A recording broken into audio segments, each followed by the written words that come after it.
Enter into the genealogy of Christ that Abraham as well as David believed. Abraham, who came from a family that sold and worshipped idols, knew that his life's problems he suffered with could never be solved through idolatry and believed in the Messiah Christ. David, who was after God's own heart, called the Messiah and Christ his Lord. David calls him Lord. How then can he be his son? The reason why God, Christ, who exists as himself without genealogy, without the beginning of his days or the end of his life, came with genealogy, is to save me who has blood and flesh. Thus the Word became flesh and came to me from royal blood to give me royal authority.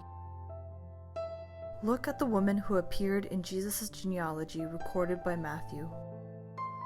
Tamar, who bore a child of the covenant Perez through her father-in-law Judah. Rahab, although a prostitute, who acknowledged God's royal authority in heaven above and on earth below. Ruth, a foreign woman, who was determined to go to Bethlehem, the land where the Messiah, the protagonist of Genesis 3:15, would be born. Bathsheba, who left her husband Uriah, who was mad with slaughter and war, kneeling only before worldly authority, slept with David and bore Solomon.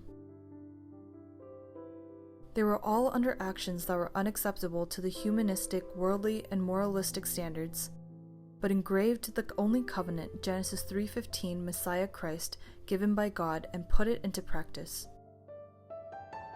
Thus, God, who has fulfilled and finished the law, made them great and noble. Not a single person who is born through Adam's seed with original sin can be saved through actions. The only one who will sweep away like the morning mist my numerous sins that are like a dense cloud is my Savior Christ. Become a key figure of the spiritual battle that overcomes myself, my environment, and Satan. Possess practical faith that will refresh God's heart.